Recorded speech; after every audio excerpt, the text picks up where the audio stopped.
Untuk mengetahui kondisi terakhir dari Syekh Ali Jaber, kita sudah tersambung langsung dengan Syekh Ali Jaber. Assalamualaikum warahmatullahi wabarakatuh. Selamat sore, Syekh Ali Jaber. Waalaikumsalam warahmatullahi wabarakatuh dan selamat sore. Sore, bagaimana kondisi saat ini? Terima kasih telah menyempatkan waktu dan kami turut prihatin atas musibah yang menimpa Syekh Ali. Bismillahirrahmanirrahim. Alhamdulillah. Allahumma salli ala sayyidina Muhammad wa ala sayyidina Muhammad. Ya, baru saja saya tiba di Jakarta dan sekarang sudah berada di Yaman. Dan alhamdulillah kondisi membaik. Dan saya merasa semenjak kejadian ini sampai titik ini, khususnya secara rohani, tenang dan tenteram. Alhamdulillah. Alhamdulillah, Masya Allah. Syekh Ali, mohon maaf kami harus menanyakan kembali bagaimana kronologinya kemarin sampai akhirnya Syekh Ali ditusuk oleh yang saat ini menjadi tersangka. Pertama, ini kan qadarullah subhanahu wa ta'ala. Dan saya di saat itu baru mulai acara. Dan sebenarnya acara ini belum saya mulai berceramah. Maksudnya belum masuk ke materi inti. Baru saya masih interaksi dengan jamaah. Ketika saya melihat tulisan di spanduk di acara ada wisuda, tak hafiz. Saya minta siapa wisuda dan wisudawan. Mohon ada salah satu anak bisa naik ke panggung dan saya ingin tes bacaannya. Naiklah seorang anak perempuan usia 9 tahun, hafal 3 juz. Dan saya pimpin dia untuk membaca suratul Fatihah sampai saya memperbaiki bacaan. Dan kebetulan posisi anak itu di samping kiri saya, bukan di sebelah kanan saya.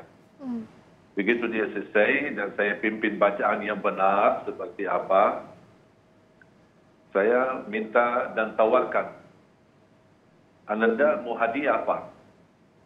Kemudian dia masih kayak bingung gitu. Udah, tadi aja bunda minta hadiah apa sama saya? Mau sepeda, mau mainan, mau HP. Sampai dia mundar-mandir antara saya sama ibunya. Terakhir dia berkeinginan mendapatkan hadiah umrah. Belum sampai terucap apa yang saya ingin sampaikan kepada dia sebagai hadiah. Saya minta, boleh nggak bunda pinjam HP-nya, saya mau foto sama anaknya buat kenang-kenangan. Ternyata HP bunda ini agak sedikit full data-data, jadi tidak bisa dipakai untuk foto lagi. Makanya saya interaksi dengan jamaah. Boleh nggak jamaah sekalian pinjamkan HP sebentar buat foto? Dan subhanallah, di saat saya lagi fokus ke sebelah kiri dan di hadapan saya, karena rata-rata jamaah ada di depan saya dan kiri saya. Di kanan tidak terlalu banyak karena dia di samping pintu keluar masuk, jadi tidak terlalu ramai. Karena posisi panggung di halaman masjid dekat pintu keluar dan masuk. Makanya saya fokus ke kiri, ke kanan, tapi di saat yang sama belum ada respon dari jamaah, baru sebentar mau arah ke kanan, melihat jamaah yang tersisa, barangkali ada yang membawakan HP untuk saya pinjam. Tiba-tiba ada seorang naik panggung dengan cepat. Pikiran saya mau antar HP. Saya tidak menyangka ini ada niat senjata tajam begitu ya. Tiba-tiba pas saya masih di posisi duduk, santai-santai aja, dan dia tutup dan cukup kuat. Ketika saya merasa sudah terancam dengan pisau, kemudian saya berusaha membangun, tapi tusukan sudah terlanjur. Mungkin sasarannya di bagian leher atau dada, tapi karena saya ada sedikit bergerak, qadarullah, bukan karena saya punya kelebihan atau hebat, akhirnya tertusuk di bagian tangan saya. Kemudian begitu saya berdiri, saking padahal orangnya kurus, masih muda, mungkin antara 23, 24 tahun, tapi posisi memegang pisaunya dan cara tusuk, mohon maaf, bukan orang biasa, orang terlatih. Artinya cara tusukan itu sangat kuat. Padahal dia kurus. Kalau saya tahan dia pakai tangan, dia tidak mungkin bisa bergerak. Tapi fisik yang begitu kecil, kurus, bisa bisa memiliki kekuatan tusuk sampai hampir 7 dan 8 senti masuk pisaunya. Ketika saya bangun, masih posisi dia menahan pisaunya. Tapi ketika saya bergerak cepat, patah pisaunya sambil yang sudah patah masih tersimpan di dalam. Baru ketika saya berdiri, saat itu saya belum merasa ada pisau. Pas saya melihat ke kanan saya, melihat ada pisaunya, kemudian saya keluarkan pakai tangan kiri, kemudian saya lepas, kemudian cukup berincar darah di baju dan di tangan. Ya, jadi masih kebas tentu di awal belum begitu terasa. Tapi kalau dilihat video ini, jadi saat Syekh Ali lihat ke arah kanan itu sebenarnya bukan refleks atau sudah memperhatikan ada orang yang mencurigakan ya, tapi mencari apakah ada yang membawa telepon genggam atau tidak, begitu ya Syekh Ali ya? Iya, untuk meminjam HP biar foto sama anak yatim. Saat acara baru dimulai, apakah terlihat gerak-gerik yang mencurigakan dari sekitar penonton? Kalau tadi kan masuknya dari area yang memang cukup sepi, tapi apakah para jamaah di sana ataupun juga Syekh Ali melihat ada gerak-gerik yang mencurigakan sebelumnya? Tidak, sama sekali tidak ada, karena saya lagi interaksi dengan jamaah, tidak ada sesuatu yang menarik perhatian atau dicurigakan, apalagi tidak ada orang baru masuk, semua rata-rata sudah pada di tempat. Dan saya kedatangan ke tempat cukup telat, seharusnya jam 4, saya datang hampir jam 5 kurang. Oke. Saat itu ada pengamanan yang cukup ketat dari aparat atau misalnya dari pihak penyelenggara acara misalnya, Syekh Ali? Saya sebenarnya memperhatikan masalah keamanan ketika saya bergerak safari dakwah di beberapa titik dari hari Sabtu, kemudian hari Ahad, hari Minggu. Saya tidak pernah memperhatikan setiap titik pasti ada aparat keamanan, polisi maupun security maupun panitia di luar masjid maupun di dalam masjid. Bahkan setiap titik kami tausiah ada kepala polisi setempat, apa itu Polres atau Kapolsek yang hadir di dalam masjid untuk ikuti acara tausiah itu. Ya, kecuali titik kejadian ini sama sekali tidak ada aparat keamanan di dalam maupun di luar, sama sekali tidak ada. Nah, sebelum kejadian ini apakah ada katakanlah ancaman atau teror begitu kepada Syekh Ali atau tidak ada sama sekali? Tidak ada. Alhamdulillah saya tidak punya orang memusuhi saya. Selama 12 tahun saya berdakwah di Indonesia, alhamdulillah selalu menjaga perasaan hati orang yang muslim, non-muslim. Selalu saya menjaga kedamaian, justru saya memimpin umat untuk menjaga kedamaian, kebersatuan, saling mencintai, saling menghormati. Dan silakan periksa semua ceramah saya, tidak ada unsur kekerasan, tidak ada unsur saling menyalahkan, saling menjatuhkan.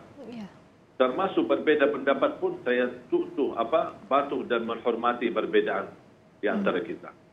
Jadi memang selama 12 tahun ini berdakwah, ini adalah kejadian pertama ya, qadarullah, takdir Allah memang terjadi di Bandar Lampung kemarin ya, Syekh Ali? Ya, ini pertama pengalaman baru bagi saya dan pengalaman yang sangat luar biasa. Dan juga menjadi pelajaran buat saya agar lebih waspada.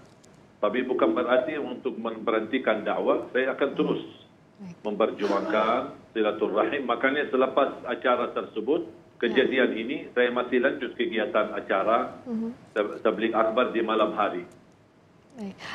Masih melanjutkan acara sampai malam hari dan sampai tadi juga masih di Lampung ya, Syekh Ali. Apakah ada perkembangan terkini dari penanganan perkara atau bahkan sempatkah bertemu lagi dengan pelaku setelah kejadian? Saya tidak berkesempatan bertemu, tapi setelah kejadian, saya langsung didatangi Pak Kapolda Lampung ke hotel.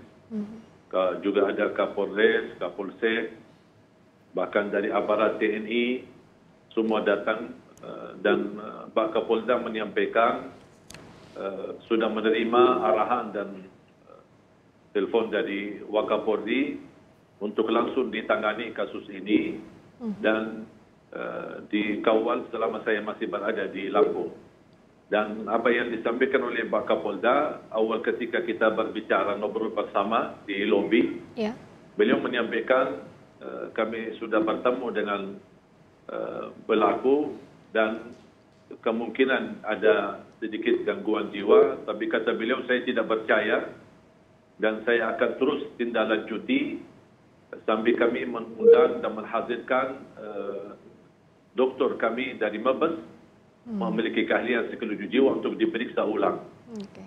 Jadi makanya ketika ada reaksi tadi pas acara di Apa Kabar Pagi di TV One, saya pun kaget kok ada respon dan kesimpulan awal dari polisi, sedangkan menurut saya terlalu cepat. Terlalu cepat.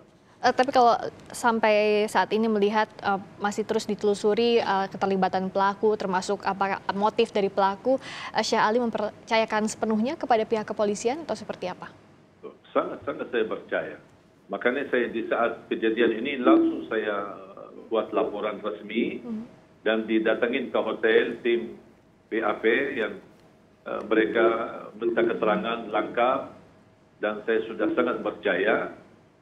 Cuman hanya sedikit ada kurang nyaman di hati ketika mendengar bahasa Pak Kapolda langsung bersama saya beda sama bahasa yang disampaikan di media oleh pihak polisi.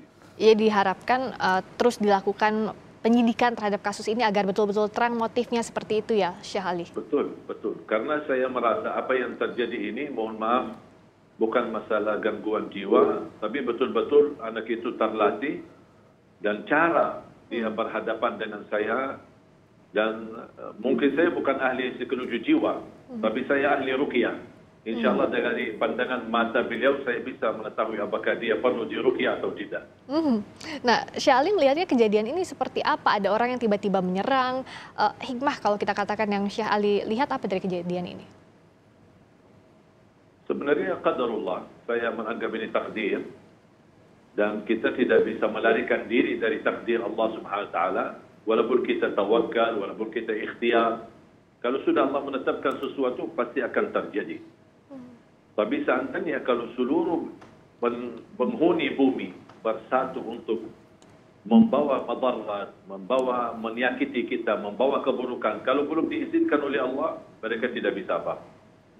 Dan saya menambil kutip, ya, mungkin bagi saya sendiri pelajaran, karena saya jujur saja, setiap hari saya punya wirid, baca suratul Baqarah. Hari kejadian ini, biasanya saya baca suratul Baqarah sekaligus, baca dari awal sampai akhir tuntas. Hari kejadian ini, saya merasa berdosa karena saya tidak tuntaskan suratul Baqarah. Saya hanya baca satu juz, kemudian sisanya saya baca lagi di waktu siang hari. Makanya cara saya menyicil, menurut saya ini cicilan. Menyicil suratul Baqarah itu barangkali dosa saya, makanya Allah berikan teguran. Hal lainnya soal kewaspadaan. Setelah kejadian kan Syekh Ali masih melanjutkan dakwah di titik lainnya. Nah, kedepannya karena kita tahu setiap Syekh Ali berdakwah selalu ada banyak jamaah yang terlibat. Apakah akan ada pengamanan, misalnya dimintakan pengamanan yang lebih ketat lagi agar tidak ada kejadian serupa terjadi?